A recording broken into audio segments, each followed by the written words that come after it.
Eny ary mirapantsika mianakavy indray a tonga eto ity fandarana televiziona agabe maneran-tany ity ary manasanao mba aharitra amin'ny farany satria zava-dehibe no resahantsika eto dia ny atao hoe ny filazantsara indrindra ary miaraba ny mpijery rehetrarehetra era-po era-tsaina no miarabako anao ihany koa ary indrindrindrindra ireto izay mpiara-miasa izay manatrika eto ao ny pastera Mario, ao ihany koa Ranavavy Eli, ao Rala Victoire, dia eo ihany koa izay mbola hiditra eny tsapatsapan-dalana eny zany ny filaza azy angamba hoe eny tena an-dalana eny dia hiditra ihany koa ireo izay taria amin'ny fanaka manana fanontaniana mba manitikitika azy ka hampanankarena zao fandaharana izao dia satria moa izy ity dia eo ambany fitarian'ny tompo dia apetraka amin'ny ny tompony fandaharantsika anio ary dia mangataka sady miangavy no miraba ihany koa ny Rala Pastera hitondram-bavaka izao fotoana izao. Mirabanao Pastera. Ya, miaraba antsika rehetra taraka ny televiziona agape maneran-tany ary dia Etian'Andriamanitra voninahitra miarabanao ihany koa Rala Hery Zaka Manarina, miaraba ny Anabavy Eli mpiara-miasa izay tazantsika eto antsika rehetra moa zany izay manatrika favaka avy hatrany raha eo misaotra sy nidiranao efa sokafanao anay indray ny lanitra androany ary hitanay sady ny kamera avy ny an-danitra midiranay tserarafy ary atranatin'ny fonay izay mahitsy fo aminao ary voninahnompo anao eto amin'ny fitoerana ity Andriamanitra dia raisonao voninahitra sy nidera apetraom-ponay ny teny sy ny programanao izay efa nomanao ny vahoakanao izay mijery ireo téléspectateur mangitahitatahita ny fahatsaranao indray androany amin'ity fotoana ity dia angataka ny fitarian'ny fanahy-masina izay mba tsy teny ho azy fa izay rehetra tianao no ambaranay ary izay rehetra sitraka ao no asehonay eto ka dia rakoa fomba ny rano izay mba anehoanay ny anaranao hisandratra ambonin'ny anarana rehetra ary tahio ny mpiandraikitra sy mpandray anjara rehetra na ny mpijery na ny miteny ho an'Andriamanitra ivery ihany ny voninahitra amin'ny anaran'i Jesosy Kristy Tompo. Amen. Eny ary averiko any aminareo ary fiteny Rala Hery manampy Andriamanitra. Amen. Dia eto ihany koa Ranavavy Eli zany miarabanao ihany koa Ranavavy Eli tonga soa eto amin'ny fandarana kopakopatanana atao Ranavavy Eli eo koa zany Rala Victoire kopakopatanana koa ny Rala Victoire izay andray anjara eto ihany koa zany tsika dia ny resaka moa androany dia hitantsika eny ihany zany hoe inona marina moa lohateny matetika ny filazana ny lohateny dia alefa meloha eto kosa tsika dia miara-mandinika mikarika hoe inona ary ny lohateny atao an'io saingy miainga amin'ny tenin'Andriamanitra tsika aloha ahafahantsika mieritreritra hoe aiza ho aiza no teny tondratsika ity fandaharana ity tenin'Andriamanitra iangatsika ao amin'ny mpitoriteny voalohany mpitoriteny toko voalohany ny andininy faharoa izay malaza dia malaza fiteny ny olona mihaino fana dia ny olona tsy malaza an'Andriamanitra azy dia miteny any foana dia niteny eny dia hoe zava-poana dia zava-poana hoy ny mpitoriteny zava-poana dia zava-poana eny zava-poana ny zavatra rehetra dia avy eo manampy izy eo ambany hoe inona ny soa azon'ny olona amin'ny fisasarany rehetra izay sasarany aty ambanin'ny masoandro dia nanoratra an'io mpitoriteny io dia ery ambony ery dia hitantsika hoe ny tenin'ny mpitoriteny zanaky Davida mpanjaka ny tany Jerosalema Solomona no resahana fitenin'ny Solomona ary miteny eny rehefa nanomboka vokiandro izy angamba dia niteny eny nanao hoe zava-poana dia zava-poana eny zava-poana ny zavatra rehetra aoka tsahoantsika fa zany Solomona mpanjaka zany dia nanana ny arena be mihitsy nanana voninahitra ny rehetrarehetra nanana ny atao hoe lazany eo amin'ny firenena rehetra manodidina nanambady arivo izy zany hoe ny 700 vady ny ara-dalàna ary ny 300 kosa dia vady tsy drano dia golabona tamin'ny fananana ny rehetrarehetra zany ity Solomona ity mpanjaka ity, nefa mbola teny hoe zava-poana de zava-poana, zany hoe tsy nahita fahasambarana tamin'izany zany fa tsy izay nahita fahasambarana. Na de ny anarany ary mitondra hoe Solomona dia fiadanana zany dia tsy nahita an'izay izy tany amin'ny farany androny ary fa tena hoe miova mihitsy izy ohatrany hoe mitondra fahatezerana tamin'Andriamanitra satria naloko sampy. De eto zany tsika miteny hoe aiza tokoa moa zany nahitana fahasambarana any amin'ny aiza koa nahitana fiadanana zany hoe any amin'ny vola aman-karena ve? Dia eto tsika mieritretra hoe Solomona zay nanana zany ary ny teny hoe tsy nisy an'izany de andeha ho any amin'izany ve tsika. Raha misy olona zao miteny manao hoe aty akavanana aty misy ny fahasambarana, de izy avy any amin'ny akavanana efa avy any amin'ny farany akavanana izy miverin-dalana ianao andeha ho any, ataony hoe tsy aty misy azy fa za tany fa tsy misy, de mbola andeha ho any ve ianao? De ohatran'izany koa Solomona efa tany izy tany amin'ny vola aman-karena izy, tany amin'ny fananana ny vehivavy rehetrarehetra izy tsy any efa miteny izy fa tsy any ny fahasambarana, de andeha ho any koa ve ianao? Amin'izao fotoana izao ny olona mitady fahasambarana amin'ny zavatra maro isan-karazany, vola aman-karena, tsy manana fiarakodia izy toy raha za de mba hanana ny fiarakodia iny de mba sambatra raha manana an'iny. Rehefa tonga eo amin'ilay fananana ilay fiarakodia tsy hitan'ilay fahasambarana.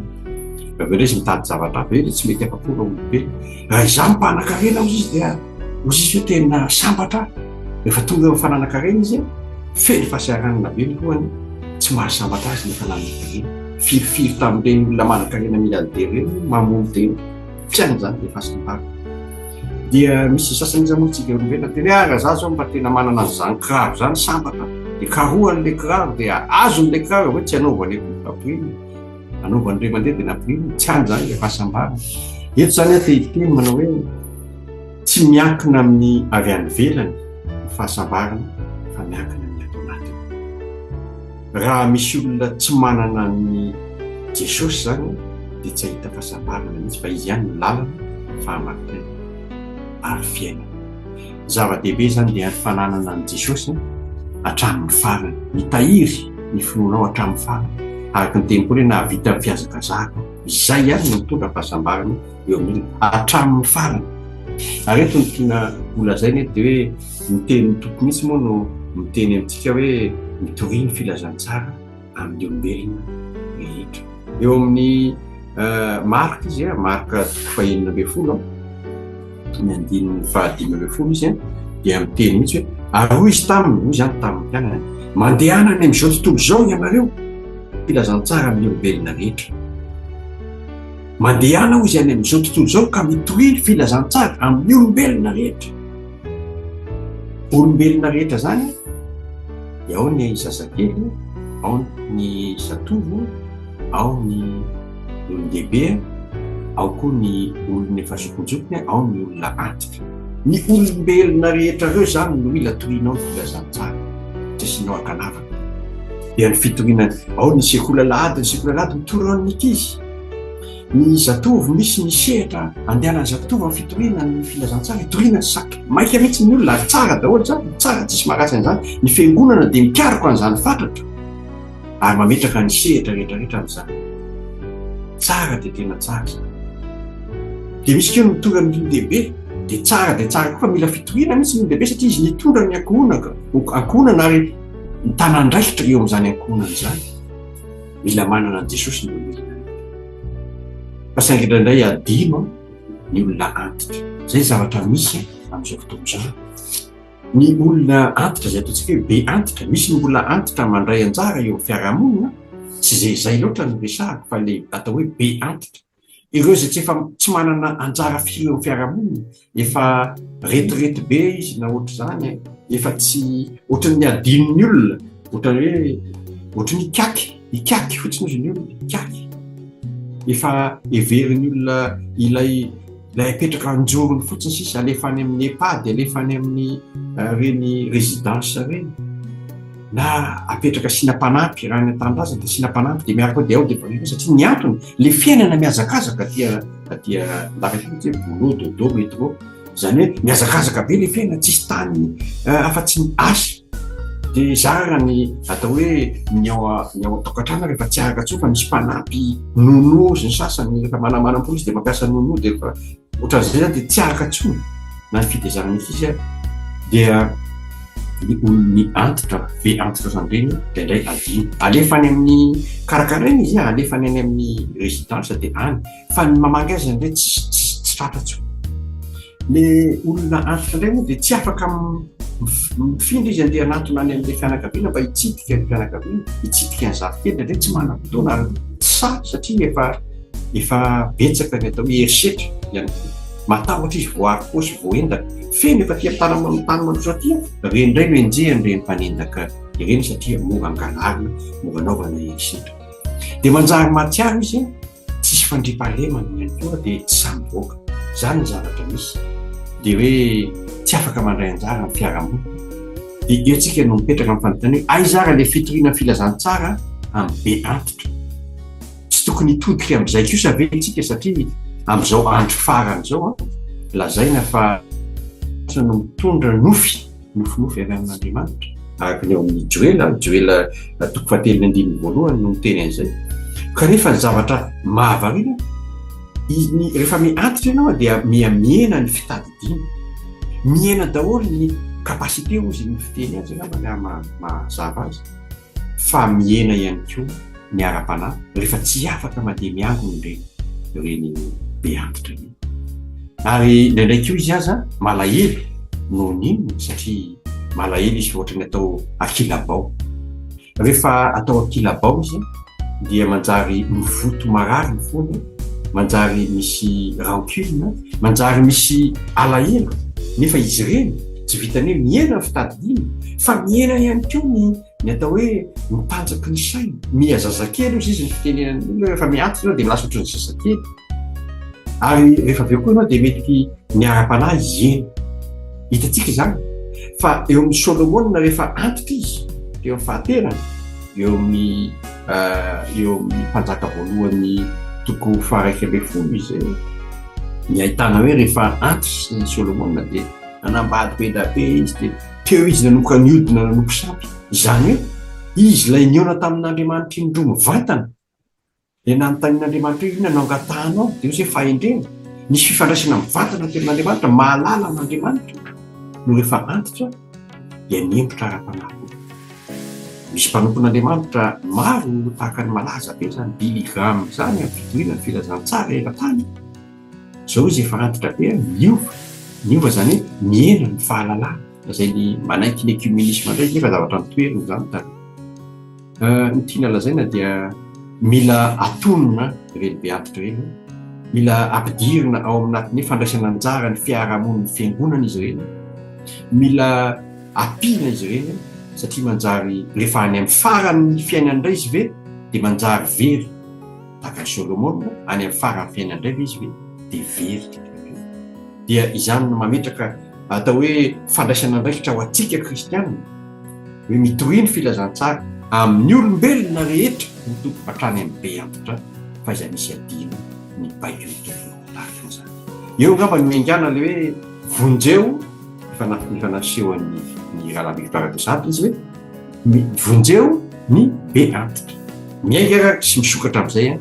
ny ady hevitra eto amin'izany resaka izany. Ometsika ny ranavavy Elia ngamba ny fitenena ngamba mety izy izay misolotena indrindrindrindra ny mpijery solotena ny mpiaino izay afaka mitondra ihany koa fanontaniana na mitondra atao hoe fanamariana ao anatin'izany izay atao misokatra ny ady hevitra ambany tafitrano izy ity resadresaka ambany tafitrano dia aoka andeha tsy ampitahorana mihitsy na tahotra na ihana tena tonga dia andeha tena hoe andeha ampatsorana sy ampitiavana ny resakantsika androany. Mena anao ranavavy Elia, inona ny marina vonjeo ny be antitra? Satria anadahery nanome fitenenana resaka be antitra ny tenintsika, resaka olona personnes âgées ozy sy ny vazaha na fitenenana koa hoe senior sy majeur koa na hoe na hafa fa senior SENIORS mianatra kely indray tsika androany. Teneniko voalohany indrindra misy tenin'Andriamanitra anaty baiboly fantatsika koa iny tsika moa zany samy tsy maintsy andalo rehefa soa mbola tsy tonga Jesosy Kristy na ho avy ny fotoana andehanantsika dia misy fetrany ihany tsika nefa misy mihoatra koa tao anaty baiboly ohatra ny hoe Enoka fantatritsika hoe 513 taona izy niaraka tamin'i Jehovah Andriamanitra zay dia lasa izy tsy nandalo fahafatesana. Ato amin'ny Salamo 7:10 Salamo 7:10 manao hoe haitsika ty 70 taona no andro ny taonanay raha tahiny mateza aza dia 80 taona 70 na 80 zany nefa fahasasarana sy zava-poana ny volonay fa mielina faingana zany ka lasa manidina izahay dia fandray amin'ilay tenin'Andriamanitra atao amin'ny le hoe zava-poana dia zava-poana daholo zavatra rehetra. Raha mijerisika ao anaty baiboly ankoatran'ireny resaka ny Salomon tsika teo karazany raha jery koa tsika hoe karazana hoe resaka momba ny hoe olona taloha dia mijerisika ohatra ny hoe ireny hoe patriarche moa zany dia lazaina an'ireo leo tena fiatombohany dia ireo izy telo génération telo ireo nanangana ny firenena jiosy zareo tao anaty Genesis mahita an'izay izy ny databe atsika Abraham hitantsika amin'ny Genesis 12:7 izy ilay hoe izy no rainy mpino avy amin'ny tahina ny firenena rehetra. Mahita ny Isaac tsika mahita ny Jacob ireo anankitelo ireo zany tena hoe malaza indrindra tao amin'ny Genesis dia avy eo mandeha daholo zareo fa ao anaty ao amin'ny Daniela zay misy faminaniana rehefa miteny misy hira zay mahafantatsika hira atao hoe Ron Kenoli zay dia misy le hoe the ancient of days zany hoe lay fahagola the ancient of days na hoe l'ancien des jours dia misy koa izy hoe vieillard fa ao amin'ny Daniel ao asa vakiana kely ao amin'ny Daniel 7:7 Daniel 7:7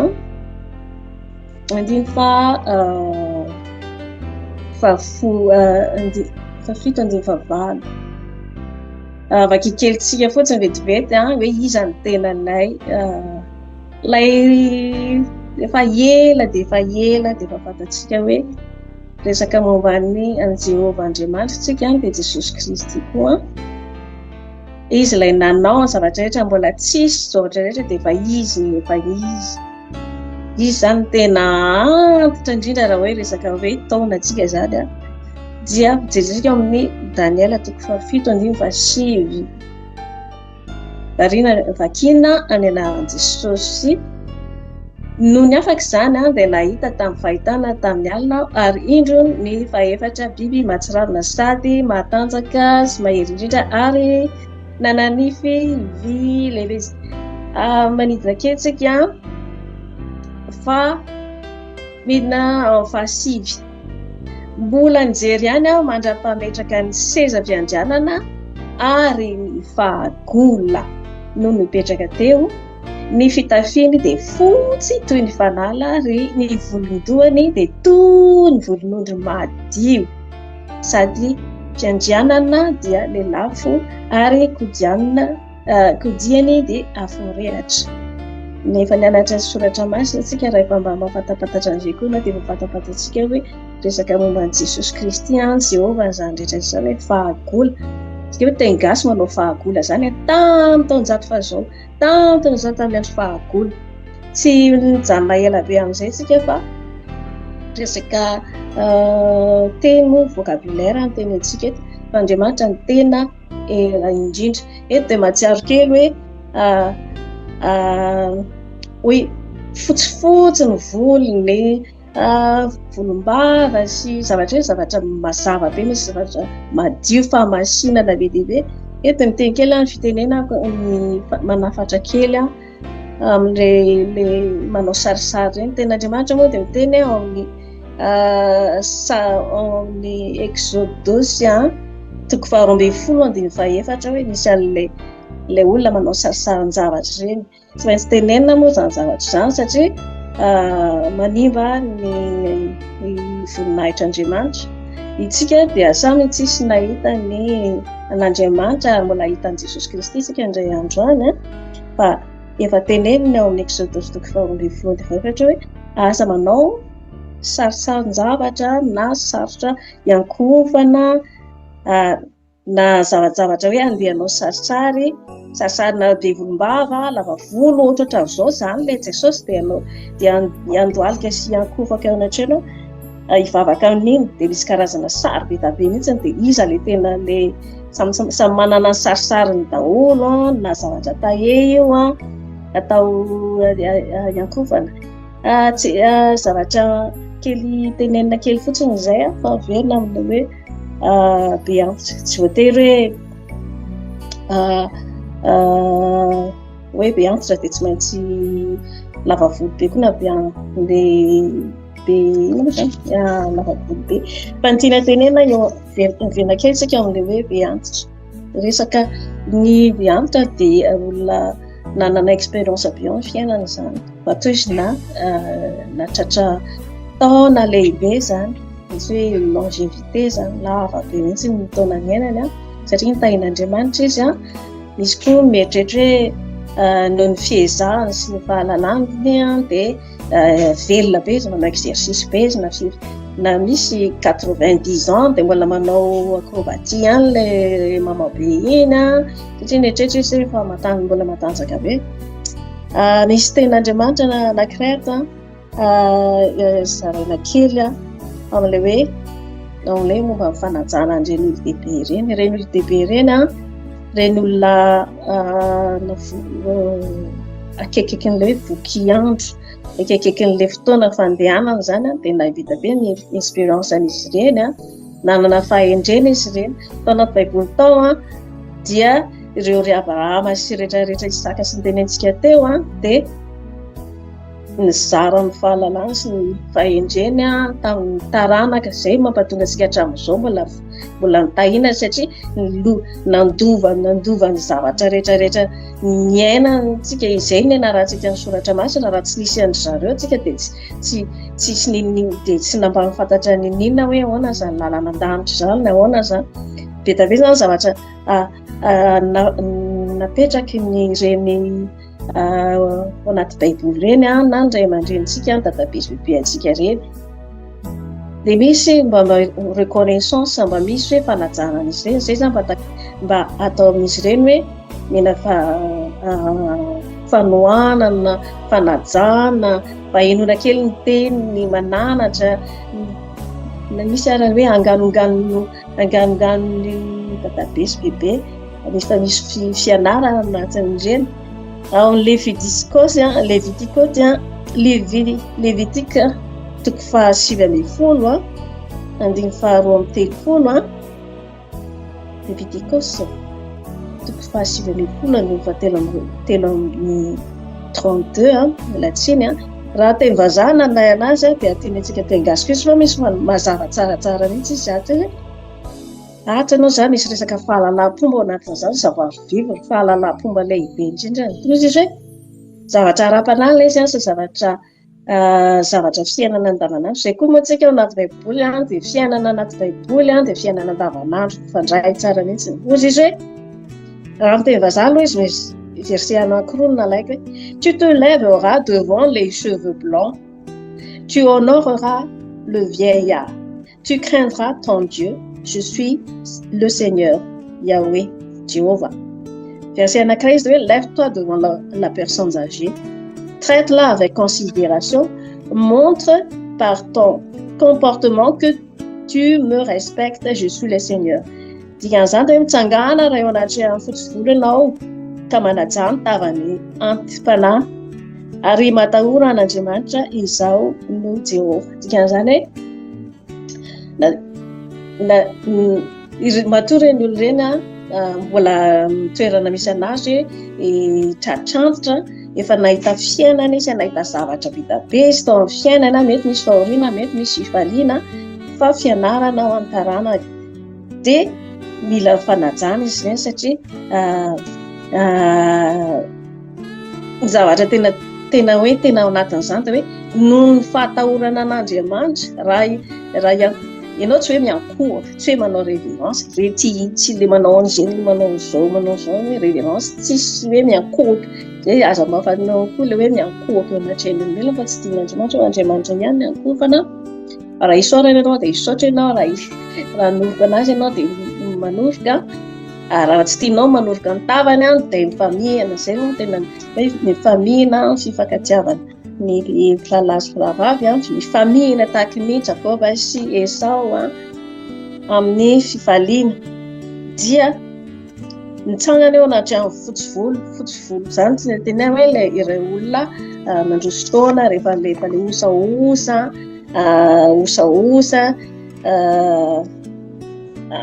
fanajana sy fikarakarana izy ireny, fanehoana fitiavana, famindrapo sy fiantrana ao amin'ny faty sy ny sympathie. Io raha ohatra ianao mipetraka miasa amin'olona hoe mikarakara olona be antitra sy ny be antitra araka ny tenenin'ny nadady teo dia raha anao an'izay asa izay ianao tsy maintsy manana olona mahay miaino fitarainan'ilay olona tsy maintsy olona be fitiavana, famindrapo sy fiantrana, ary vonona koa hikarakara na mikarakara amin'ny malotony ara fanetretena be daholo izany satria tsy mahavita mikarakara amin'ny vatany intsony izy ianao tsy maintsy mikarakara amin'ny malotony fa izy ary mikarakara anazy eo dia mila teny tambitamby koa izy ireny, mila safosafo ireny mety hoe tany amin'ny tarana matetika izay tokoa le hoe mandeha amin'ny tany alefa any amin'ny maison de retraite, any amin'ny opsisy ozy ny fitenena satria tsy vitan'izany zanany intsony ilay izy. Ny sasany mandeha mianatra, ny ankizy ary amin'ny activité inona be da be zavatra atao dia tsisy mikarakara intsony le ramatoa be, le nadada be dia anao mandeha hariva mandreraka be, tsy vitanay intsony nefa koa avy eo tonga any dia mbola menimena lafo be mandeha mbola manambola mandeha any amin'ny maison de retraite koa miarakaraka koa le dia maty hoany le olona ohatrany tsy nahita an'izany mihitsy tena nampalahelo hoe mananjanaka anakeny izy hatramin'izao tsy fantany iza ny zafikely ny iza ny zanany tsy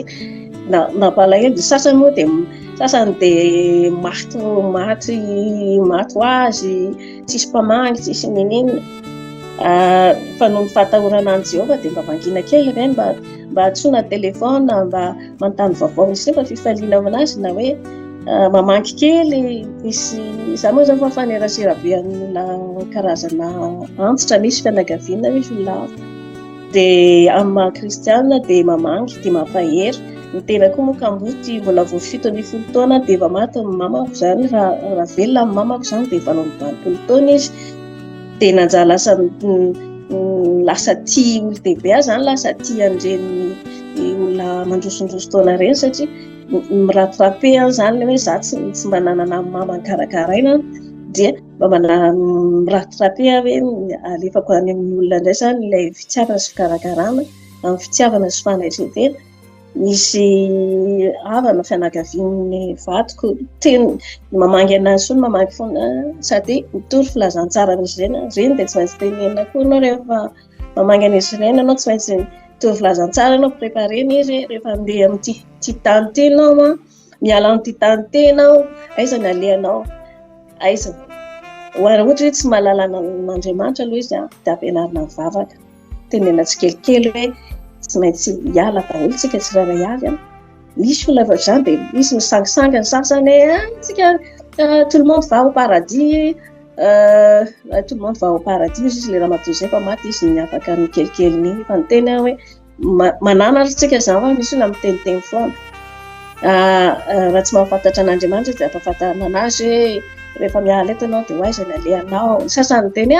dia sasany tonga dia mandava za tsy any amin'ny elo, rehefa tsy any amin'ny elo ianao dia dia raisy Jesosy Kristy tsy mpamonjy ny fiainanao aza mivavaka amin'ny sarin-javatra sy ny zavajavatra rehetrarehetra fa tsy avelo reny tsy hamonjy anao reny reny ara-batapataina reny potika sy rava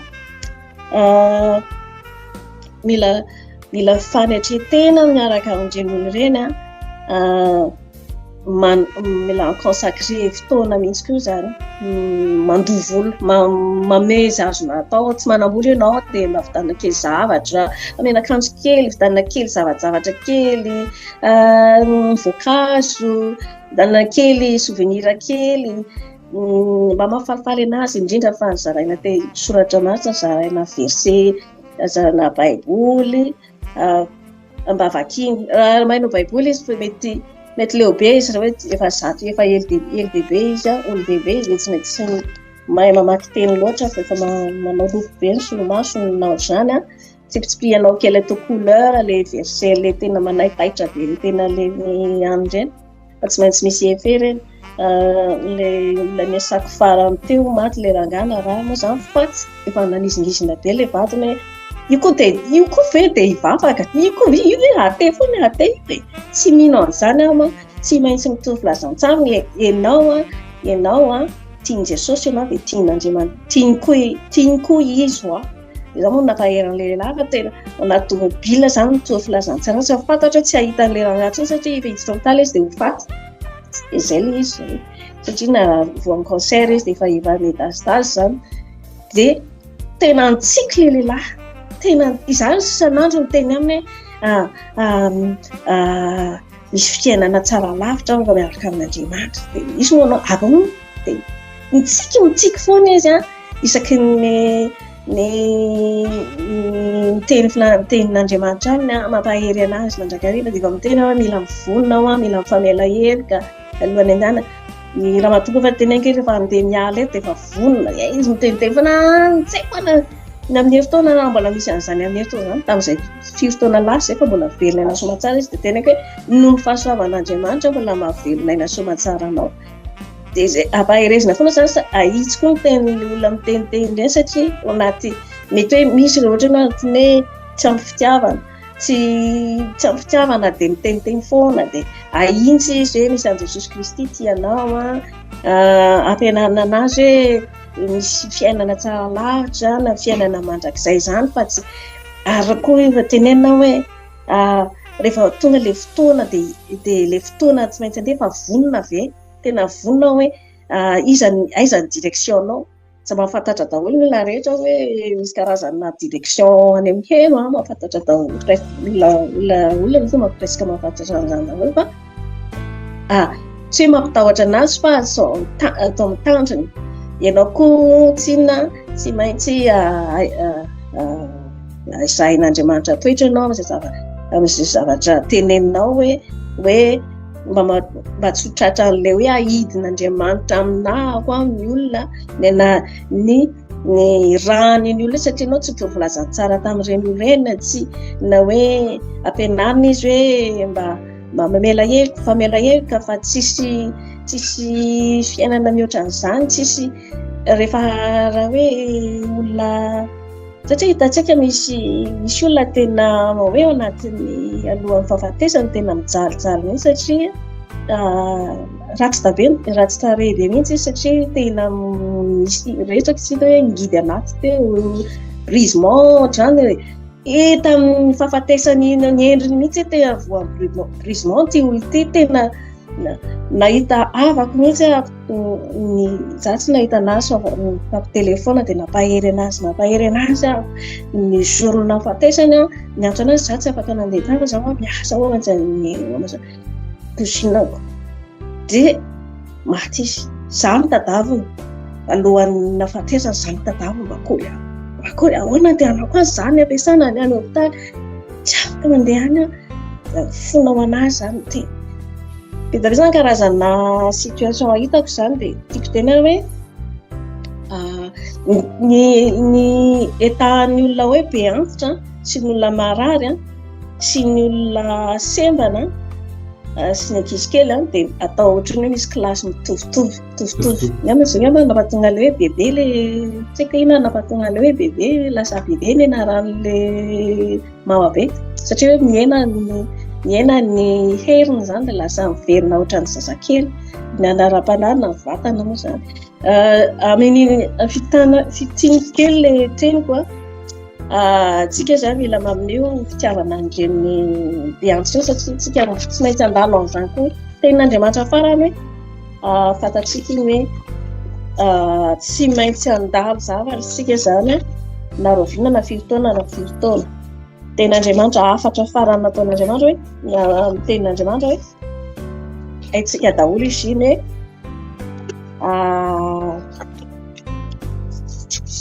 hoe le verset le hoe le manao an'le hoe Andriamanitra tsy azo Andriamanitra tsy misangisangy amin'Andriamanitra vazivazy amin'Andriamanitra ianao nitahin'Andriamanitra dia mba mitahany hafa koa ianao zany fa mametraka zavatra tsara koa fa zavatra afafinao ihany jinjainao fa ianao koa mbola hotratra antitra ianao raha zakaton'Andriamanitra mbola antitra isika na amin'ny zavotona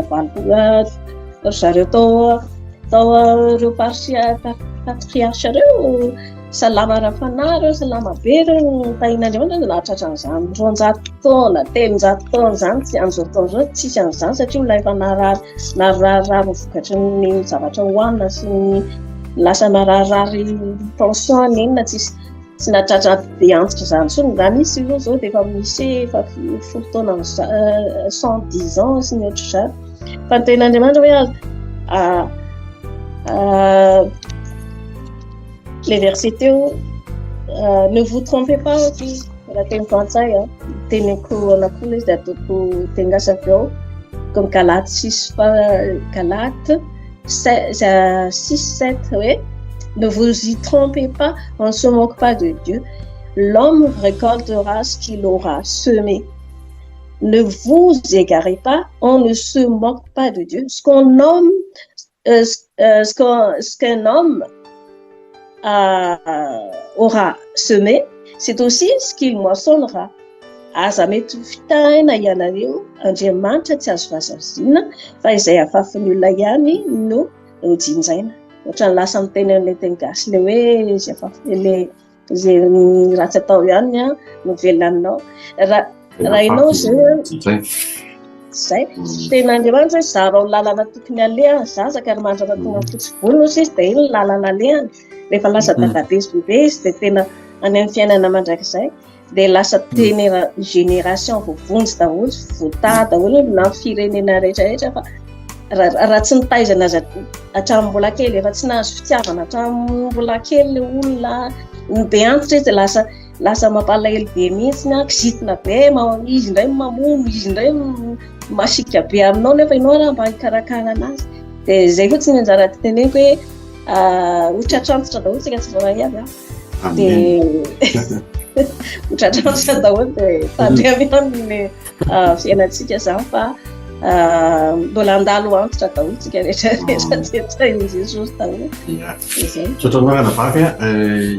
Jesosy paster angamba zao misy zavatra tenenina dia raha Victor koa manana zavatra tenenina asa zay andevelona alao mena la Victor aloha raha Victor menanao kasitraka pasteur mankasitraka indrindra amin'ny fitenenana anao tena hoe mankasitraka koa amin'ny rahalahy hery ranabavy tetỳ Elia fanandray anjara na tena hoe fanontaniana moa zany satria hitako hoe resaka momba ny be antitra moa tsika ary fatatsika raha ohatra ka hoe resaka be antitra na reo olona efa mahazo taona no resana dia matetika dinidinitsika izy ireny matetika dinidinitsika satria tsy mifanerasera amintsika na atao any amin'ny epady atao any amin'ny hospice et tout ça dia fantaniantsika apetraka zany mitodika amintsika moa mety hoe amin'ny rahalahy hery na amin'ny pasteur koa zany dia hoe inona ary amin'ny maha-kristianina antsika no afaka ataontsika ny adiditsika tena ahafahantsika tsy hoe mandray an-tanana moa zany fa hoe manampy manome ny anjara borikintsika amin'ireny olona be antitra efa mahazo taona ireny dia raha manana exemple concret nareo tianareo zaraina izy olona vavolombelona manoloana an'izany dia afaka ataontsika hoe sujet-gna mazany andehanana amin'izay hevitra anankiray izay raha misy fizarana anareo marahala mankasitraka.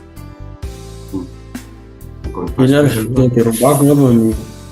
fiteneny dia aveo mety andrala hery manampy izy moa manampy ihany araka izay anaran'izay dia manarina ihany koa izy raha misy zahatra tokony harenina ny lazaiko mampanompon'Andriamanitra ny tena moa zany atsika rehetra kristiana taona dia tsika tsy miala amin'ny ten'Andriamanitra fa Andriamanitra dia efa miteny hoe na dia mandra-pahafotsy ny voronareo ary dia izaho no hitrotro anareo ka tsika zany tokony tsy manahy ny zanakitsika na zavintsika zay mantsy ny mazana matetika mpahazo ny olombelona hoe aleo tsy manompon'Andriamanitra mety dia tena mita lalana roatra amin'ilay fanampon'Andriamanitra fa tsisy fotoana akory mba irana vady ny zanaka za dia tena miaina zany zay vady nareo mahita tsara ngambany aho samy manompo an'Andriamanitra izay mianakavy mihitsy zany samy repotra vato zao vavinao misy oto ny viavy tsara za mba mikarakara ny tokantrano vita indray ny anjara dia miditra indray dia izy indray any an-dakozia sy mikarakara ny tokantrano zanakay koa araka izany efa samy lehibe koa zao dia efa samy mandeha ny zanaky lamatozo izy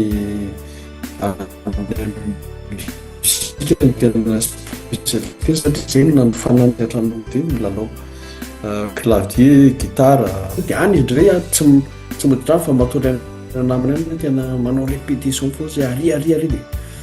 tena passionné amin'izany izy zany dia misy ten'Andriamanitra milaza hoe tsy mendrika ho mpianatra ny tompo ianareo raha tsy mafoy ray sy reny vady zanaka noho ny amiko sy ny filazantsara ka raha noho ny amin'Andriamanitra zany no afozy atsika ny vady aman-janaka tena tsika fiverinena mihitsy dia amiko manokana zany tsy matatoka amin'izany satria ny antony rehefa mifankatia ao tokantrano samy manompo an'Andriamanitra ozy josoazy hoe raha zaso ny ankonako dia hanompo an'Andriamanitra izahay fa olana voalohany zany dia samy miara manompo daholo dia rehefa samy manompo an'Andriamanitra dia amiko izay dia efa zava-dehibe loha ny ampitso raha fankapitso hoe rehefa atra zany aty zany mba tiaraka anazy dia reny ankizy tsara ianao ny miteritra amin'ny zanako zany ary be dehibe ny olona mampianatra ny zanany tafita dokotera izy hoe raha manao trano fa rehefa lehibe izy ngainao tadidiny akory tsy fasiny akory ary anisany zavatra namezako tsy nandray aman-dreny mihitsy zany hoe nareo tsy mba nividy trano tsy mba nanamina lova tamin'ny asa fa miteraka zay moa be dehibe miretam dia rehefa lehibe nefa zay samy nianatra samy tafita dia tsisy miraharaha le tanyrazana akory ao zao tany hoe mipetraka fosiny ao ny tanimbary ny tanimboly ny trano tsisy mijery satria efa samy manana ny fiainana teo zany tena diso fiaina zany na mitsinale ray aman-dreny hoe manamina lova nefa voary zary tsy makany indray mandeha koa dia tiako atongavana zany dia le hoe taranakitsika ireo zany na ny vady na ny zanaka na ny fianakaviana tsisy azo zay tera indreo zay le azo matoky olona fa matokisa kosa n'Andriamanitra zay maniraka anao hanompo dia Andriamanitra miantoka ny hoavinao ozy ny ten'Andriamanitra hoe ny aina ozy izy misy tombo lavitra no sakafo ny ohatra zay zany misy priorité zany apetraka amin'ny fiainana fanompoana an'Andriamanitra aloha ka tsao no fanjakan'Andriamanitra sy ny fahamarena manampy anao tokony mijahatra rehetra dia za zao mieritreritra lehibe antitra reto zany mijavatra anatin'ny foko zao satria fantatra fefa kely sisa ny androndreo dia raha zao atao re manangana maison de retraite tsika chrétienne zany hoe angonao zany le be antitra na kristiana izy na tsy kristiana fa ambara amin'izareo sady moindre koa no tena hoe congrégation chrétienne ny manangana alizy ary hitoritsika filazantsara ny olona be antitra efa hody ka raha reny olo reny na dia efa anatiny fin de vie izy na tsy mamagy antsony ary zanany tsy fantantsony na firy ny zafikendrikana ny kristiana afaka misolo tena ny zanany mihoatra lavitra no zanany ary raha mamagy andrentsika manafosafo azy mampahery anazy mitoro filazantsara tena hoe ampisoana mihitsy zany hoe tsika manana droit eo an'izany satria izy maison de retraite chrétienne zao tsika manao zany silamo ary manao zany tsika kristiana ndraiky nampakan'izany ary ny antsika tena misy objectif mazava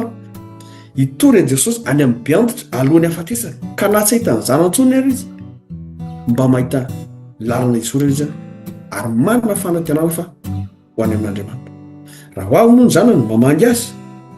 na tetiavina mihitsy ny zanany izy zay dia mikarakara ny ray aman-dreninareo raha tianareo izy apetraka aty amin'ny maison de retraite chrétienne dia raisina ari-tanana fikarakarana azy raha misy nazareo atao ataovy fa tsika zany mila farimina ny kristianina manampy andreny beantitra tsisy mikarakara intsona dia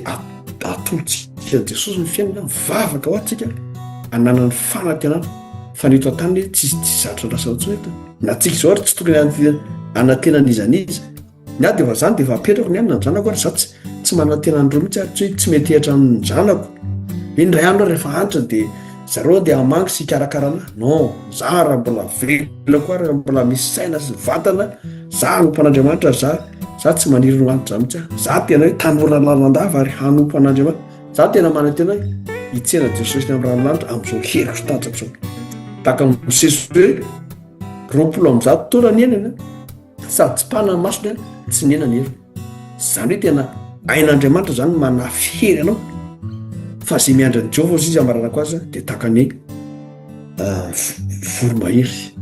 miazakazaka fa tsy mety ho sasatra mandeha tsy mety ho reraka ary elatra ny akarany taka ny voromahery zany nova miandra ho an'ny olona miandra ny Jehovah. Isaia 7:7 zay manana raika amin'ny telopolo andro tsika anatin'ny volana mijoroa masahy dia mandehana fa zay mibakin'Andriamanitra aminao mitsangana miazava zany mampitsangana zao televizion zao mia mazava zao mba ho azon'ny olona tsara ny hevitr'Andriamanitra tiasika ny fiainana fa 70 taona ozy na 20 taona ny amrenan'ny olona raha nateza ary fombadika izay fiainana mandrakizay man'Andriamanitra voninahitra amen. Mikondra lahera ny toy satranao paster mahafinaritra be ny afanampony paster tanora lalandava saingy mahavariana fotsiny aloha voateraka ny zaza dia miantitra zany hoe voateraka zany ny olombelona voateraka tonga dia efa miantitra dia eo zany hoe zaza antitra zany hoe makany amin'ny fahateraka zaza miantitra foana zany hoe tsika rehetrarehetra zany ny olona antitra daholo misy voky taona zany misy fotsiny hoe bebe taona sy nahazo taona variana kely eto fa mahafinaritra le fandarana satria hoe morona zavatra lehibe mihitsy zany raha mijery tsika reny atao hoe internet sy mikarika hoe mijery ny atao hoe fahafatesan'ny beantitra zany ny senior moa zany araka tendrona party hoe senior no resahana dia hita mihitsy hoe ny toana décès zany ny fahafatesana manjoa beantitra ny voalohany zany matetika ny voalohany indrindra lahana voalohany dia eo amin'ny atao hoe patoloziana cardiovasculaire zany hoe aretim-po tsetsina lalanda tapaka lalanda dia ny faharoa indray mahafaty azy ny ankabetsahana dia ny cancer dia ny fahatelo dia famonontena eto tsika mety kaka hoe aivy ny beantitra mamonontena be da be mihitsy famonontena misy any amin'ireny epady reny amin'ny beantitra ary hita statistika mihitsy zany any amin'ny internet efa hatramin'izay misy sasany tsambikina fotsiny izy izy zany efa ohatrany hoe malemy izy zany rehefa zavatra miseho kely fotsiny menjery izy dia efa mety hahafaty azy misy tena hoe mamonontena be da be zany izy reny ny ahy zany nasaka ny programa mpiainako zany resaka beantitra ika dia tamin'izay mipetraka tao amin'ny lisianay zany dia nisy beantitra be da be mihitsy izy taloko zao efa hita daholo izy misy beantitra zany misy sasany misy pilotage pilotage karan'izany dia za moa rehefa mahita beantitra reny dia mahafinaritra aminy resaka aminy mahafinaritra ny mivadiny resaka aminy kely mba mandany any mba misy fifaliana kely aminy mihaino tantara ny falazainy kely eo dia lasa misy fankazahoana teo aminay zany hoe sipa ozy misy tsy mandeha télévision kozy dia za tsy mpahay télévision fa mozaka lasa hoe mba jerena dia lasa zay mivaly makany dia mijery dia izy ity zany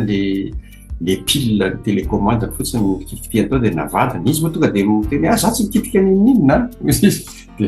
jereko dia mivadika fotsiny nandeha le izy dia iny dia lasa miresaka amin'le beantitra namany indray izy retsy izy mivady retsy mahay manamboatra télé fa reo natsoko efa misy marina ny télé ny azy moa télé io tena mahavariana an'ilay beantitra zany dia lasa miantso anay izy telo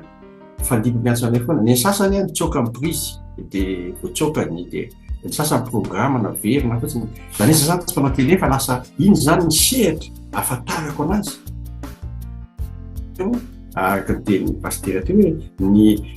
ny fianakaviany tsy mamangy azy firy tsony nefa izy ao an-trano izy tsy volana mepatry ao an-trano dia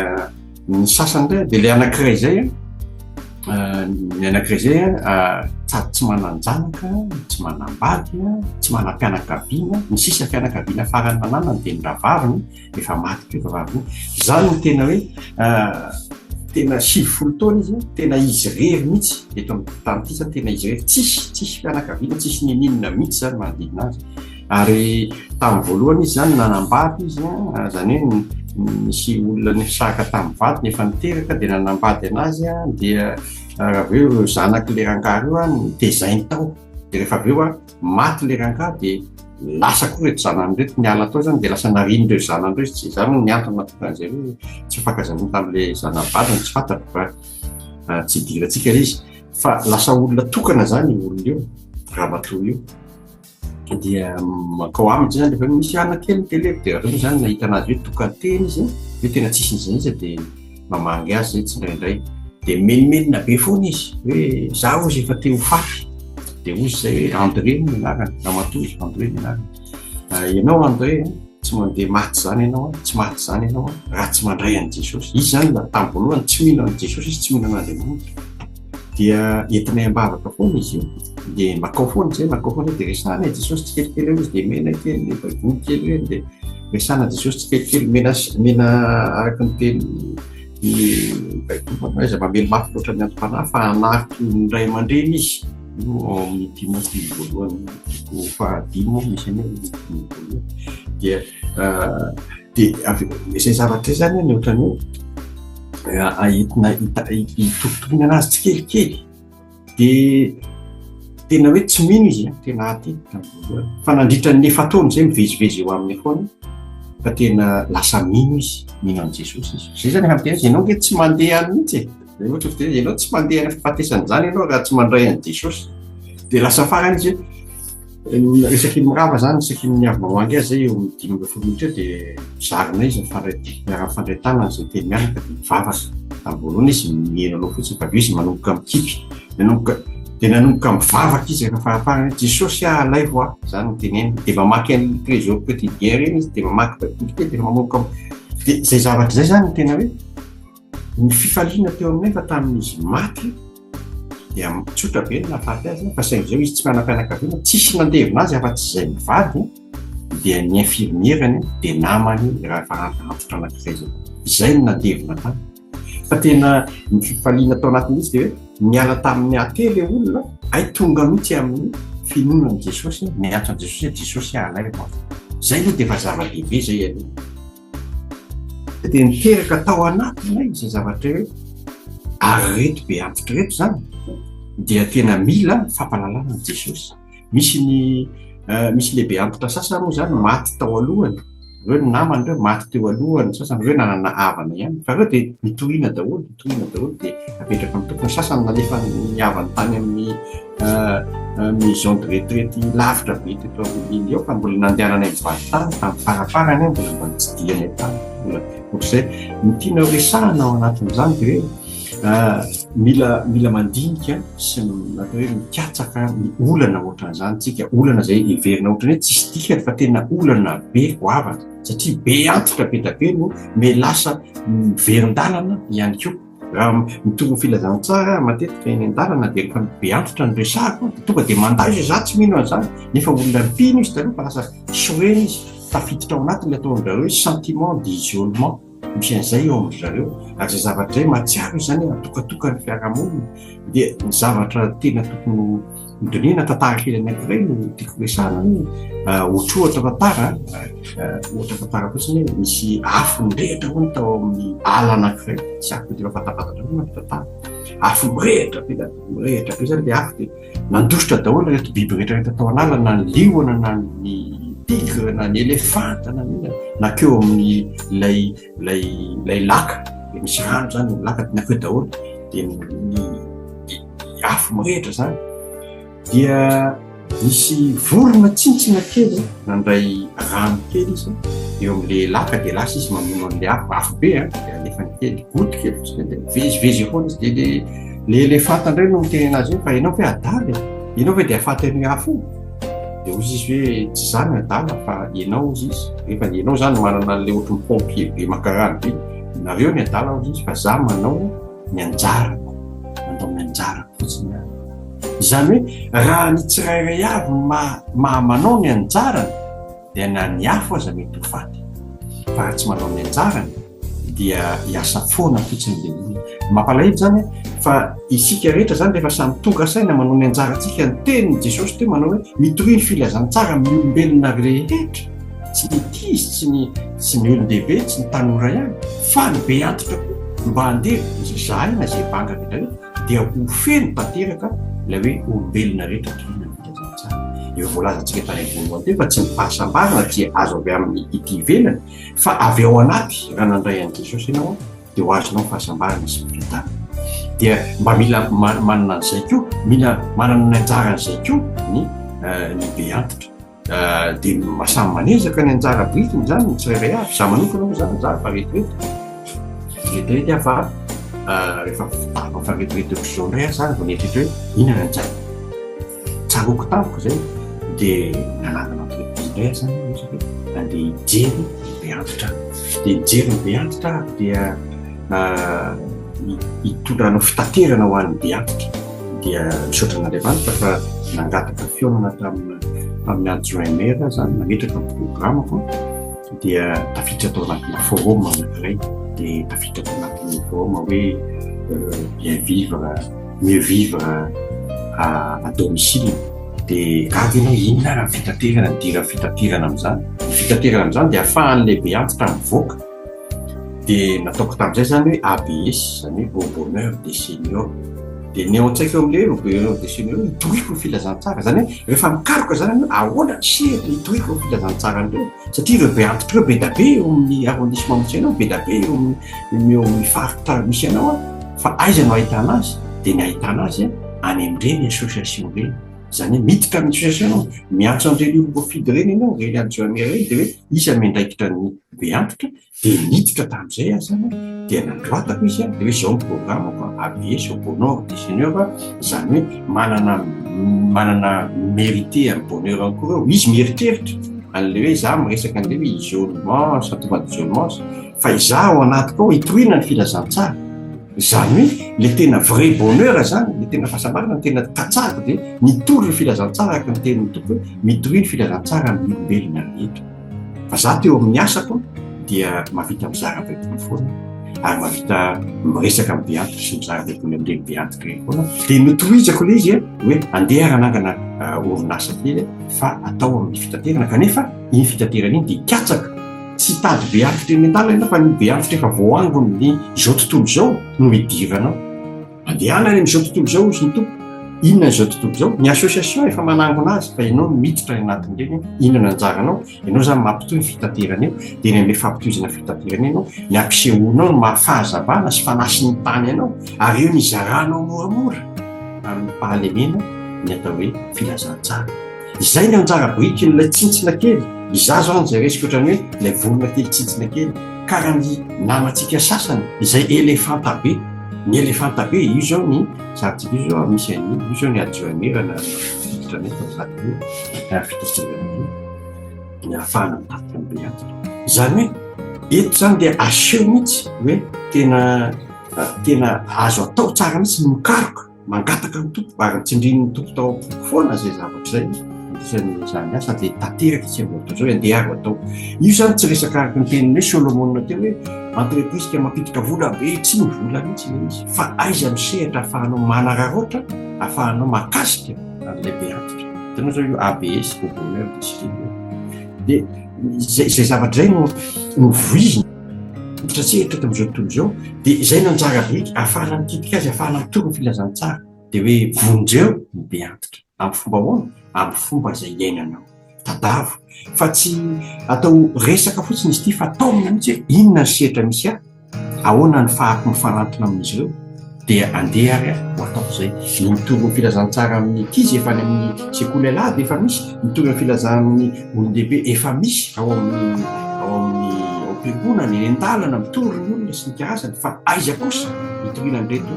be antitra izay efa atokamonina andeha hikaroanao any amin'ny fananokana azy izy hisotomanao azy mba hisy fandraisany aminao mba ho fahazavana ianao fanasiny tany ka voakasika aminy tokoa ilay filazantsara mety olona efa nahalalан'Andriamanitra nahalalany Jesosy izy taloha fa rehefa natokana izy dia nanjary adino na tsy aro ohatrany hoe nifantoka loatra atao amin'ny olana misy azy izy zay voatokamonina dia adino tsisy fizarana tsisy fandraisandraisana amin'ny tenin'Andriamanitra firintsony dia niena ny fanahy satria ny tenin'Andriamanitra dia fanahy fiainana nanjary tsy nisy fanahy izy nanjary tsy nisy fiainana izy nanjary tsy mitonga ny finoana satria ny finoana dia avy amin'ny tenin'Andriamanitra ianao ny fanatona amin'iny no alefanao tsy kelikely amin'ny fomba hafa fa mila manetry tena fanetretena mety nanangana zany orinasa zany ianao mety hoejakenjana mety ataonao fotsiny tsy dia misy tombony loatra aminao le izy fa mitazona fotsiny mba ahafahanao atao hoe mitazona ny fandraisana amin'reto be antitra fa tsy mirakitra tsy mivaly soa eto amin'ity tany ity tadavinao fa valy soa ny mitantitra ny satroka voninahitra izay ho asatroka amin'ire ny atao hoe kristianina na vitany adidiny na vitany fihazakazahana ka tonga ny tompo manao hoe tsara zao efa tsara zany maso idira fifaliana ho an'ny tompony zavatra rehetra fa raha tena mikaroka tsika eo amin'ny sehatra misy atsika eo fiainantsika dia mangataka amin'ny tompo hoe tario aho fa misy mahitahetako sala amin'izao tario aho dia sala aminako ianao mahita fa tarian'i Jesosy ianao mahita ny sehatra ahafahanao mampandray anjara lehibe antitra ireny ao anatin'ny andraikitra fa meo andraikitra izy fa izay ilay tika amin'ny fiarahamonina indrindra amin'ny fiarahamonina ao anatin'ny miantso fa manakarefa-nosoavana tompo miantso azy tsika dia tariany sokafany ny lalana fa izy no mpanokatra lalana mpanamboatra lalana na mpanokatra ny vakivaky koa dia iray na tompona azy zany mety mbola manana ambarana fa asa amin'ray amintsika rehefa manondroka fofony ihany ny fotoana fa amenatsika ny firenena sisy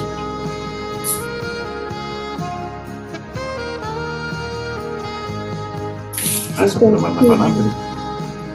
enikely fanapiko ngambany dia leo amin'ilay tena ilay didy napetrak'Andriamanitra ny tenen'i Jesosy Kristy hitantsika ao amin'ny Exodus 20 dia 20 Deutéronomie 5:16 dia mbola naverina ao Marka 7 hoe manaja ny rainao sy ny reninao mba ho ela velona ianao raha ohatra ianao manozona ny rainao na ny renao zany dia mila vononao faty mihitsy ianao zany fitenena hoe na tsy manana data atsika tsy manana mama intsony na ninina na problème tany amin'ny fitaizana tany mety hoe tsy mifakazo nanana fitiavana loatra tamin'izay aman-dreny na hoe olona teizain'olona ianao na hoe naadopten'ny olona dia mila asiana fitiavana foana ireny olona na dia hoe olona rehefa hoe fotoana reny zany fa mila reny na tsikitsiky na ny safosafo kely fotsiny na natany kapony anana kely ohatr'izao ny tanany dia efa izy ny tena tsy mba nahazo an'izany akory dia hoe manaja miaino resadresa sy ny tantara eny dia efa manome fifaliana be eo an'izy ireo ajaina izy zany na hiajaina eny eo ny fitoriana filazantsara dia ajaina koa izy hoe aiza ny heriny fa tsika tsy tonga dia masika be rehefa mitoritrantsanana hoe zay mihitsy masika be raha vao manao bekizy kely tonga bekizy reny mamely mafy ny antom-panahy izy atao amin'ny fitiavana zavatra rehetra moa dia ten'Andriamanitra hoe zavatra rehetra atao amin'ny anaran'i Jesosy Kristy daholo dia izay azony tanana atao koa atao izay rehetra baiko izay tena pasteur fitenenana mankasitraka va fitenena va mahatazana andralay andro miditra koa moa tsy ralay andro zany vao tamin'ity taona ity zay nankalazany fahavalopolo taona ny mamany tena hoe mahafinaritra ary mbola vily io raha matory tena mbola aozy ralay andro nenanao fitenena tsy haiko raha fa matory raha mama Blandina fa zay ny anarana tena manan-janaka maro izy ary anisan'ny tiany zany io zanany lahy io. Dia rahalahy andro tiako ambara mety hitsorovambela kely amintsika angamba izy tahaka ny ahoana ny fitiavany an'ny reniny fa maro ny zanany fa ohatra hoe ao aminy zany no tian'le raha matoa kokoa ary hoe mahatsapa hoe ny olona manana fitiavana dia mahaliana ny olona mipetraka miaraka aminao rehefa ao anatinao le fitiavana dia mana ny olona. Dia za manokana moa zany rehefa mahita be antro zany reny aleoko lavitra ary mandany andro miresaka amin'ireny satria fantatro fa efa kely sisa ny andro iaina hatramy voakely io tsy voe za efa lehibe zao fa za mbola 10 taona 12 taona dia efa takatra sake reto herintaona na rehefa verina manao vakansy teo mety tsy hitako tsony dia ararotiko ny miresaka aminjareo ary dadabe na tsy dadabeko direct ary fa hitako hoe antitra mitondra tehana mitaritary ty efa ohatra somary efa papana maso dia aona dadabe fa izy moa ianao dia zao lesy dia zao lazao renlahy dia zay mihitsy ho fananeneny rehefa fanena dadabe rapera-dalila zeny narany dia zao lesy ina teo ty izy zao lesy lazao dadanlahy dia lazao koa nenareo fa zao dia raha zao azy zay tsy hitako hoe inona ny tena lazainy fa dia te hiresaka aminao fotsiny izy dia io anao zany dia mieritreritra mampalelo olona rehefa tena antitra na ny saina rehefa tsy tadidiny tsony ny zahatra ny lazainy dia verimerina manao resaka aleretoro izy dia zay tiako tenina hoe tiampahery atsika zany hoe raha mbola misy raha mbola velonaina ny reninao na ndrainao araroty fa ny fitiavanao nio renao na rainao na tsy fantatro ary izy hitan'Andriamanitra ny zany hitan'Andriamanitra zany ary zay manamafy ny ten'Andriamanitra izy ataonareo amin'ireny kely indrindra rehefa satria mpianatra izy dia ataonareo amiko izy dia soa ka tsy ny olona majinika zazakely ihany koa rehefa nambianitra ary ao anatiny koa zany za mino fa miendrika ny haja maboninahitra ireny olo ireny na dia tsy mikarakara azy tsony ny zanany tsika zany soa ten'Andriamanitra mikarakara an'ireny ary zany no hitako hoe tian'Andriamanitra tokony ataontsika kristiana ka ao an'Andriamanitra voninahitra fa asa afaka mandray fitena ve raha lahanitra miarabantsika amin'ny anarany Jesosy Kristy tahiny tompo daholo fa somary taratara kely sao voatafiditra moa fa dia isaorana ny tompo moa ny zavatra rehetra somary manakambara tokoa ny amin'izany teneniny pastera zany marina fa ao ny ray aman-dreny zava-dehibe zany nefa eo amin'ny fiarahamonina koa moa zany marina hoe raha ny expérience hita moa zany hoe ao anatin'ny ankohonana moa zany maheno allo maheno tsara raha ny hoe ny expérience zany hoe ray aman-dreny ao anatin'ny tokantrano zany ohatra ny ray aman-dreny zanaka ihany izy io moa samy manana fomba fitaizany ny tsirairay moa zany ohatra hoe raha mijery ny zavatra misy aty an-dafy zany moa ianao raha indrindra matetika moa zany ny ray aman-dreny vazaha zany hita zavatra hita moa zany reny dia matetika tsy mipetraka any amin'izany fa tonga dia any amin'ny maison de retraite amin'ny foana zany efa manomboka retraite le ray aman-dreny dia mandeha any amin'ny maison de retraite any ka na dia zafikeliny ary ohatrany tsy dia manana fifandraisana na fitiavana amin'ireny bebe na ny dadabe an'ireny efa any amin'ny maison de retraite moa zany zavatra misy mihitsy zany na dia hoe eo amin'ny zanaka ry hoe manan-janaka le ramatoa na le ranka nefa nyreny any amin'ny maison de retraite ny ray aman-dreny dia ohatrany tsy ohatran'ny fiainana talohantsony zany dia nefa raha gasy moa zany dia hoe rainao no hoe mbola manana reny velona indrindra moa ho an'ny lehilahy moa zany satria ny lehilahy matetika moa zany dia efa zay le andro ny ankohonana moa zany zay matetika ny lehilahy zany anisan'ny première responsabilité ny ray aman-dreny zany hoe efa lehibe izy dia tsy maintsy any aminao satria ohatrany manahirana ihany hoe ny ray aman-drenynao mipetraka any amin'ny anabavinao dia ohatran'ny hafahafa ihany zany ka dia tsy maintsy hoe ianao lehilahinao ohatranao za zao ny ramatoa dia tsy maintsy hoe aty aminaty ny mamako mipetraka nefa ao amin'ilay fiarahamonina indray amin'izay fotoana izay Zay sy mamako zao ohatrany tsy de manana hoe be resaka be ianao moa le niteny hoe miresaka fa raha hoe raha ny aman'olo-kafa any zao satria ny olo-kafa tsy mahita anazy de matetika miresaka foana fa raha ianao samy ao anatin'ny tokantrano ohatrany tsy de manana resaka hoe ambara firy satria reraka any amin'ny lazorony ianao any ianao de mipetrapetraka ianao maka ny sambrana de manao zavatra bricolagenao any ianao fa le fitiavana moa zany hoe any nefa eo koa le ray aman-dreny koa le hoe maharay aman-dreny anazy koa indraindray le ray aman-dreny manana zany ty zanako ty tena tsy tia anahy mihitsy zavatra iainany zany hoe hafahafa mihitsy ty zanako ty ohatrany tsy de be resaka zay le fiarahamonina fa raha ohatra kosa ianao any ivelany any izy any amin'ny toerana hoe ao an-trano ao mifampiresaka normaly ao nareo any ina vaovao maresaka fa rehefa ao anatin'ny tokantrano ohatrany tsy de hoe manana be io zany samy manana fomba iainana zany ao anatin'le tokantrano zany fa zany akory tsy midika hoe tsy eo le fitiavana tsy haiko razonareo ny tiako atongavana fa hoe zava-dehibe zany hoe manana ray aman-dreny elavelo zany ary tena mantramono teny fitopolo na valopolo taona ray be indrindra de hoe miezaka an-trano zany indrindra eo amin'ny fahasalamana moa zany mba ho lava-andriainana zany zay moa zany tena hoe matanjona ety amin'izao tontolo zao ty mba samy mba ho tratran'izany daholo de mba indrindra ny zafikely mba hoe mba manana zany fitiavana bebe zany satria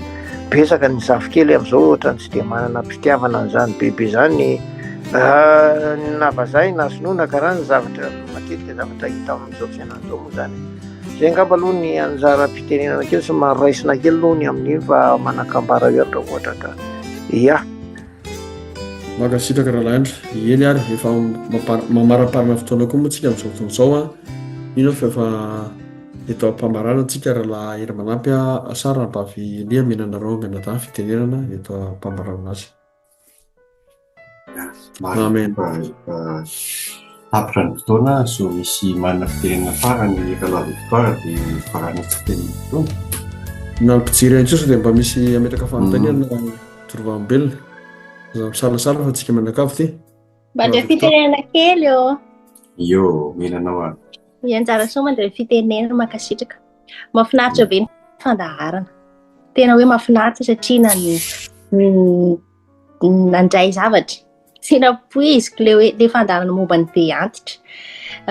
nandray zavatra za teo tena marina hoe tokony araraotra atsika satria mahasambarana zany hoe manana ray aman-dreny tratrantitra zany araky ny ao amin'ny baiboly koa hoe ajaona ray aman-drenao tena zavatra voaraiko tam'le izy ny zavatra nytenen'ny ranadada hoe reny tena hoe fitiavana re ohatra ka hoe bebe na dada be mbola tsy manana an Jesosy dia ny tena fitiavana dia hoe toriana ny filazantsara izy dia mandray an Jesosy na hoe maty zany izy après quelques mois na quelques ans any dia efa manana Jesosy dia za nangetrin'izay dia eritreritra zany za teo za manko efa taty io dia bebenay maty rehetra zany hoe mba fantatra angambany hoe nafantatra n'izao fandaranao talohany satria tsy takatry ny saina zany dia mety hoe tsy hay zany izy amin'izao hoe nandray an Jesosy ve sa ahoana fa tsoahana an'Andriamanitra moa hoe amin'ny fotoana ny zavatra rehetra fa tena mahafinaritra be ny fandaharana dia hoe zay re ohatra mbola velona mbola manana bebe zadabe reny antitra reny zany tena fara fitiavana toriana ny fiainana tsara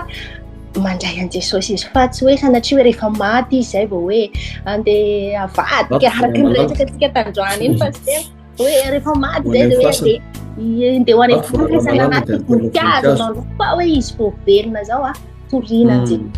toriana filazantsara mahafinaritra be ny fandaharana vonaitra ho an Jesosy amen. Tena marina ny teninao satria le teny nendoany izy ty moa tamin'ny resaka voalohany teo dia le hoe resaka ny Solomona tsika dia le resaka le zava-pôna dia resaka le hoe mitaritarana azy teo moa zany dia le resaka le hoe mitady fahasambarana ny olona any am-bola nefa Solomona azy izay nanandretraretra ny teny io zava-pôna moa izy avy mazava dia vanité fa tsy ny zavatra ity ivelany tokoa no mitondra fahasambarana tena fahasambarana fa ny ao anatiny efa manana Jesosy ianao dia manana fiainana mandrakizay ary ny tena fahasambarana dia ny fahasambarana avy amin'ny Jesosy ihany raha manana Jesosy ianao dia zay le hoe velona mandrakizay zay ny tena faniriantsika misy ny olona natay mety ampitiavana nomezany arena vola ireny reny be antitra reny mena rehetrarehetra ateo inona ateo inona menao vola be da misy ateo inona izy rehefa miraikitra dia fa ny zavatra manana Jesosy izy ao mbola ao amin'ny tena tokony azony ampiasaina tsara, azony ampiasain'ny ankizy kely, azo ampiasain'ny olon-dehibe, azo ampiasain'ny tanora, azo ampiasain'ny be antitra foana ny fandraisana an' Jesosy. Efa tena zay ny tena fahasambarana ary tena laportean'ny be antitra. Fa raha omenao saza amin'ny pointurany izy, omenao vola be izy nefa tsy omenao tomobile izy nefa nitondrany iny izy tsy hainy, tsy afaka mitondra kosa maso nefa tsy ao pointurany zay. Fa amin'ny pointurany izy, ny pointurany dia Jesosy ary mbola pointurany mbola mety rehetrarehetra fa dia tena misaotra antsika rehetrarehetra mihitsy fa tena izay ny tena hoe zava-dehibe raha miara misalatsika dia le teny vazaha moa izy eo amin'ny baiboly any misy an'izy hoe levons nous et ensemble bâtissons. Tena mila manangana indray tena hoe fiainana mba tsaratsara kokoa dia ny fahalalana ny Jesosy. Any farany zao tsy amin'izao any farany zao tsika mbola andeha anapotika ihany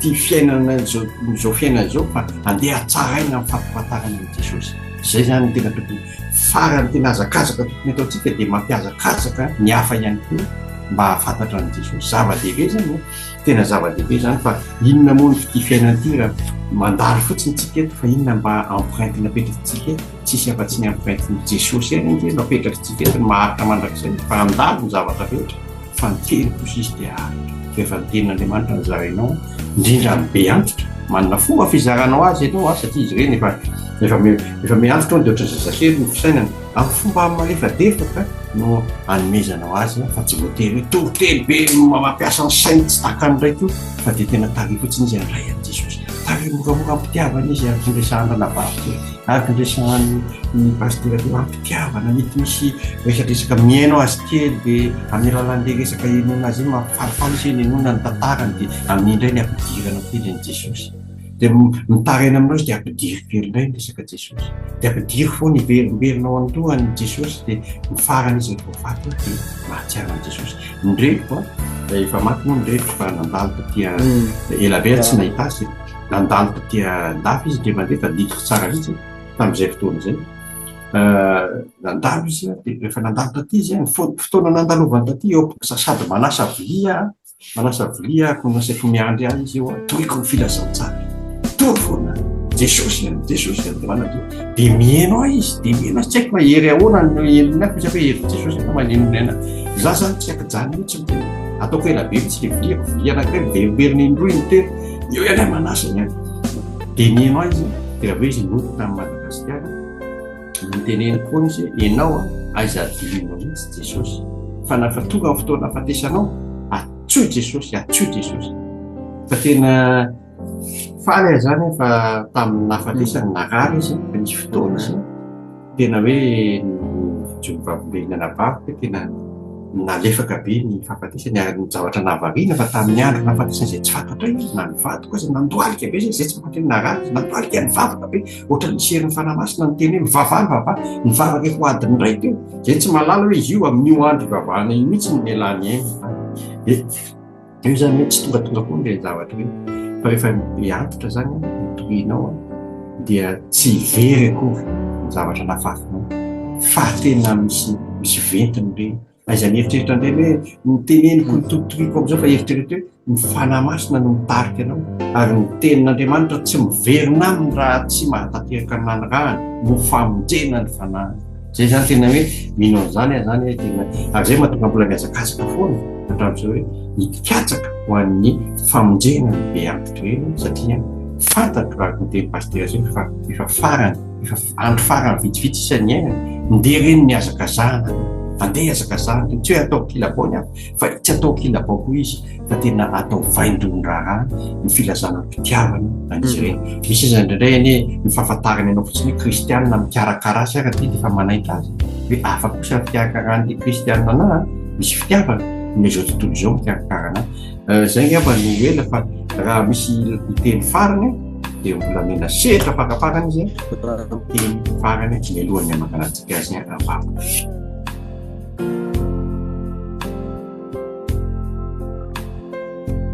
Ia, makasitraka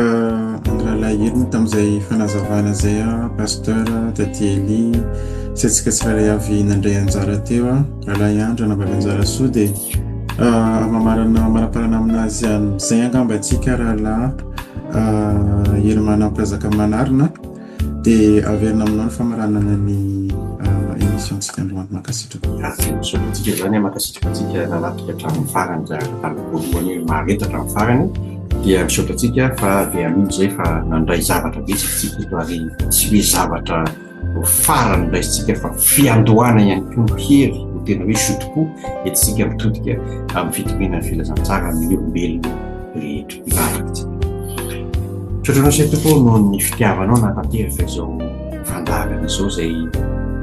entinay anatanterahana ny baiko nataonao hoe mitoriny filazantsara amin'ny olombelona rehetra. Tsarona eto fa natao akilabao raha somaro adino ihany koa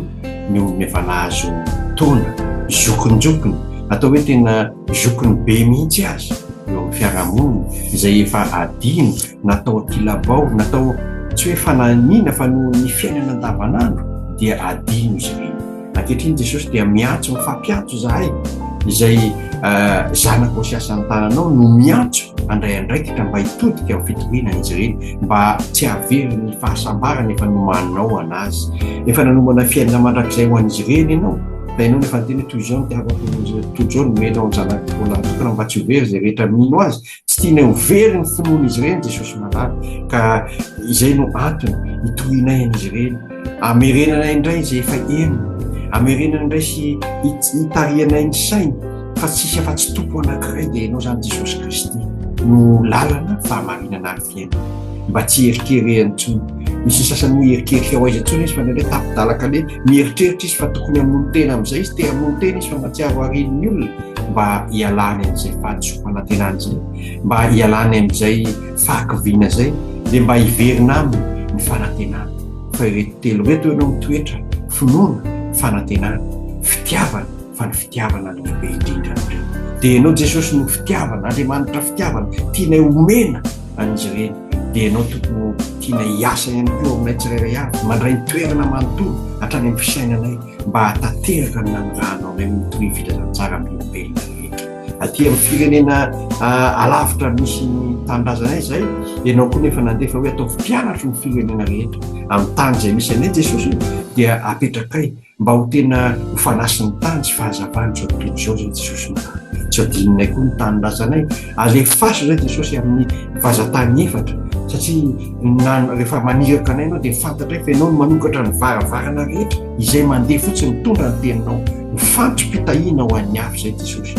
dia rainay ankalazainay ny anaranao fa fantatra fa Andriamanitra mahery ianao ary tsy zava-mahagaga tsy vitanao fa ianao no momba anay iza ny atohatra anay tompo misaotra fa ray mahery ianao tompo Andriamanitra ny lanitra sy ny tany tomponay ihany koa ho anao ny dera ny laza ny voninahitra hatramin'ny tany mandrakizay. Halleluja, amen, amen.